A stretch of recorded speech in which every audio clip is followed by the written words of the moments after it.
3월 4일 목요일, 오늘 우리에게 주신 하나님 말씀은 열왕기하 22장 8절부터 11절까지 말씀입니다. 열왕기하 22장 8절부터 11절까지 말씀 함께 읽겠습니다. 대제사장 hil기야가 서기관 사반에게 이르되 내가 여호와의 성전에서 율법책을 발견하였노라 하고 hil기야가 그 책을 사반에게 주니 사반이 읽으니라. 서기관 사반이 왕에게 돌아가서 보고하여 이르되 왕의 신복들이 성전에서 찾아낸 돈을 쏟아 여호와의 성전을 맡은 감독자의 손에 맡겼나이다 하고, 또 서기관 사반이 왕에게 말하여 이르되 제사장 hil기야가 내게 책을 주더이다 하고 사반이 왕의 앞에서 읽음에 왕이 율법책의 말을 듣자 곧 그의 옷을 찢으니라. 아멘. 이 말씀 하나님 말씀입니다. 오늘도 주님의 은총 아래 여러분의 모든 계획과 삶의 발걸음이 하나님께서 원하시는 하나님 뜻에 맞는 귀한 발걸음 되기를 주님의 이름으로 축원합니다. 8살이라는 어린 나이에 왕이 된 요시야는 하나님 보시기에 정직행하는 그러한 왕이었습니다. 그리고 그가 왕의 자리에 오른 지 18년에, 그러니까 나이가 이제 26세쯤 되었을 때에, 사실 그 나이도 어린 나이인데 성전 보수 공사를 단행을 합니다. 왕이 직접 지시를 내리고 또 효율적으로 이 공사를 하기 위해서 중간 과정들을 좀 생략을 하고 또 레위인들을 등용을 해서 이것이 아주 정직하게 잘 공사가 진행되도록 그렇게 합니다.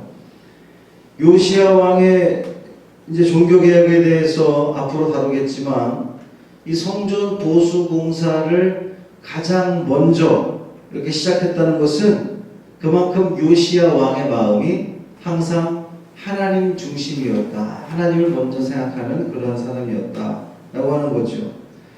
다른 그 무엇보다 하나님이 계시는 성전이 파손된 것을 안타깝게 여기고 그것을 보수 공사하는 그것이 그에게 최우선이었음을 보여주는 그런 대목이에요. 사람이 어디에 우선순위를 두느냐에 따라서 그 사람의 이 가치관이 드러나게 되어 있습니다. 여러분에게 우선순위는 어디에 있습니까? 여러분에게 영순위는 어디에 있습니까? 하나님입니까? 아니면 여러분의 삶의 여러분이 하고자 하는 그 일들, 또 혹은 식구들이 될 수도 있고 자녀들이 될 수도 있고, 그런데 여러분이 하나님을 최우선으로 둔다면 하나님께서도 여러분을 최우선으로 두어 주실 겁니다. 어제 우리 수요성경 공부 시간에 묵상했던 말씀처럼 우리가 하나님의 말씀을 또 예수님을 부끄러워하면 마지막 때에 주님도 우리를 부끄러워하겠다 그랬거든요. 반대로 우리가 늘 주님을 자랑하면 하나님도 우리를 기억하시고 자랑해 주신다는 거죠. 마찬가지로 이 삶의 우선순위를 우리가 하나님께 둔다면 하나님도 우리를 가장 먼저 생각하실 거예요. 이제 지극히 인간적인 그런 표현이긴 합니다만 많은 사람들이 기도를 하는데 어쨌든 가장 우선순위로 두는 사람에게 하나님은 더 마음을 쓰고 하나님은 그 기도를 응답하신다는 거죠. 그렇게 성전 보수 공사가 진행 중인 가운데 대제사장 hil기야가 서기관 사반에게 성전에서 율법책을 발견했다 이렇게 말합니다. 대제사장이 원래 이제 성전에 거하던 사람이었고 서기관 사반은 이제 이 왕궁에 있어야 되는 사람인데 서기관 사반이 율법책의 발견에 대해서 즉시로 이 제사장 hil기야가 이야기할 수 있었던 것은 그만큼 이 사반이 아주 수시로 그 보수 공사하는 현장을 이제 들락거렸다는 것을 알 수가 있고, 그것은 그냥 본인의 의지겠습니까? 왕이 그만큼 이 성전 보수 공사가 잘 이루어지고 있나 수시로 확인을 하는 거죠. 그만큼 요시야는 이 성전 보수 공사에 마음을 썼다는 것을 알 수가 있는데, hilki야가 발견한 이 율법책이 구체적으로 어떤 책인지는 명확하지 않습니다. 학자들마다 의견이 다릅니다만, 최근에 이제 대부분의 학자들이 이야기하는 것은 이 율법책이라고 하는 이 히브리어 원어 자체가 모세오경을 뜻할 때 쓰이는 그 단어를 쓴다는 거죠. 그러니까 여기서 말하는 율법책은 모세오경을 의미한다, 이렇게 보면 될 것 같습니다. 신명기 31장에 보면 이 율법책은 언약궤 옆에 두었어야 되는, 항상 언약궤 옆에 두게 되어 있는데, 므낫세가 아주 그 폭정을 행하면서, 그리고 하나님 성전에 이 아세라 목상 세우고 막 이러면서 이 율법책이 혹시라도 파손될까봐 아마 그 누군가가 이것을 몰래 좀 잘 숨겨두었던 것이 아닌가, 이렇게 봅니다. 대제사장 hilki야로부터 율법책을 받은 서기관 사반이 왕에게 돌아가서 보고를 합니다. 먼저는 성전에서 찾아낸 돈을 성전이 수리를 맡은 감독관에게 맡겼습니다. 보고함으로써 요시야 왕이 가장 궁금해하는 이 성전 보수 공사가 잘 되고 있는지에 대해서 보고를 하고, 그 다음에 제사장 hilki야가 발견한 율법책을 보여주고 이제 그 자리에서 읽습니다.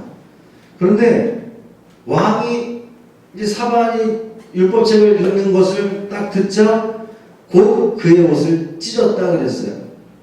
이 옷을 찢는 행위는 이제 극도의 분노라든지, 혹은 누군가 하나님을 모독한다든지, 아니면 회개할 때에 이제 옷을 찢는 행위를 하게 되는데, 오늘 본문에서 왕이 율법책에 기록된 말씀을 듣다가 옷을 찢었다는 것은 회개를 했다는 것을 의미하는 거예요. 대부분의 주석에서는 이 사반이 읽은 말씀의 대목이 이제 이 율법책을 전부 다 읽은 것이 아니라, 왕이시여 이 율법책을 제사장이 발견했습니다. 그리고서 이제 이걸 어느 한 구절을 딱 펴서 읽었는데, 그 대목이 하필 하나님께서 이스라엘 백성들에게 요구하시는 것과 그 요구에 순종하지 못했을 때에 오는 결과가 어떠한 그 비참한 결과가 온다는 것을 나타내는 그런 말씀일 거라고 이렇게 추측을 합니다. 이 율법책을 통해서 유다 백성이 얼마나 하나님 뜻에서 멀어졌는지, 또 그로 인한 징계가 얼마나 강력할 것인지, 이제 앞으로 나라가 망하고 포로 잡혀갈 텐데 얼마나 그 징계가 강할 것인지를 짐작하고 왕이 통회하며 자복하는 회개의 뜻으로 옷을 찢었다는 거예요. 또한 이 왕을 비롯한 유다 백성들이 너무나 오랫동안 이 율법책을 읽지 못했다는 거예요. 므낫세하고 아몬의 통치 기간이 57년이었고, 이 요시야 왕의 18년에 그 율법책이 발견됐으니까 대략 한 70년 정도는 율법책이 발견되지 않은 거예요. 그러니까 읽히지 않은 겁니다. 그러니까 그토록 오랫동안, 70년이라고 하는 오랜 시간 동안 율법책이 읽혀지지 않았었으니까 왕이 얼마나 또 그동안의 일들에 대해서 안타까운 심정으로 옷을 찢었다, 이렇게 보는 거죠. 요시야는 율법책을 발견하기 전에도 하나님을 아주 잘 섬기는 그런 왕이었습니다. 하나님의 성전을 수리하는 등 하나님 중심으로 살려고 했었던 그러한 사람이었습니다. 그런데 이 율법책에 기록된 하나님 말씀을 듣고는 지체하지 않고 옷을 찢을 만큼 하나님은 그에게 깨달음을 주셨다는 거예요. 그러니까 그 율법책을, 말씀을 통해서 깨달음을 주셨던 겁니다. 은혜를 주셨다는 거죠. 이 백성이 얼마나 하나님을 떠난 삶을 살았었는지, 그리고 그 결과가 어떤 결과가 올지를 다시 한번 깨닫게 한 하나님, 또 그 말씀을 들은 요시야는 하나님 앞에 통회 자복할 수밖에 없었다는 거예요. 이처럼 하나님 말씀은 인간으로 하여금 죄를 깨닫게 합니다. 또 하나님 앞에 회개하게 하고요. 하나님으로부터 멀어졌던 영혼들을 하나님 품으로 가까이 하는 데 인도하는 것이 이 하나님 말씀이라는 거죠. 모든 성경은 하나님의 감동으로 된 것으로 교훈과 책망과 바르게 함과 의로 교육하기에 유익하니 그랬죠. 오늘 우리는 이 말씀을 주신 하나님 앞에 통해 자복하기를 원합니다. 늘 말씀이 우리 가까이 있었잖아요. 이 오늘 본문의 당시만 해도 70년이라고 오랜 시간 동안 말씀을 듣고 싶어도 들을 수 없었던 그러한 시대를 살았는데, 그 정말 암흑과도 같은 시대를 살았는데, 오늘 우리는 얼마나 이 말씀이 가까이 있습니까? 언제라도 마음만 먹으면 볼 수 있고, 또 요즘에 핸드폰에다가도 다 말씀이 들어있고, 늘 말씀을 가까이 할 수 있는 여건임에도 불구하고 그 말씀을 가까이 하지 않잖아요. 이것에 대해서 오늘 우리가 주님 앞에 회개하기를 원합니다. 이 말씀을 주신 하나님의 그 뜻을 기억하시고 돌이키시고 오늘은 어제와 같지 않은 삶이 되기를 간절히 소망합니다 라고 주님께 기도하시고, 또 새날을 주신 하나님께 감사하고 오늘은 제가 한 걸음 더 말씀 붙잡고 나아가겠습니다, 말씀 중심으로 살아가겠습니다 고백함으로 말미암아 우리 하나님께 기쁨 드리는 복 있는 삶 되기를 주님의 이름으로 축원합니다.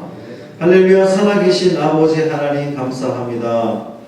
이 새벽에 우리를 불러주시고 주님께 나와 찬양하며 또 말씀 듣고 기도하게 하신 아버지 하나님 감사합니다.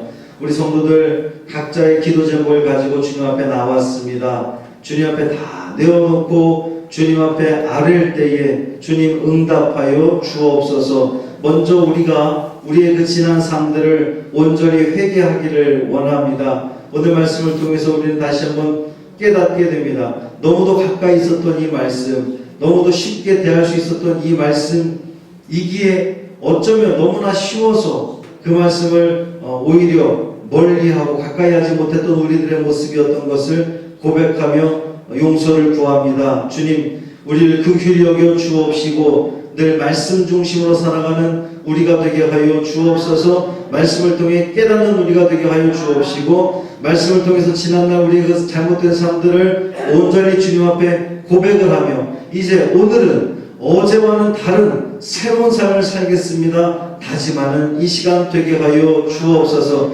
그렇게 계속해서 회개하고 달라지고 회개하고 달라지는 그 성화의 과정을 통하여서 우리의 그 모든 전 삶이 하나님을 기쁘시게 하는, 하나님께 영광 돌리는 복 있는 삶 되게 하여 주옵소서. 우리 주 예수 그리스도의 이름으로 간절히 축복하며 기도합니다.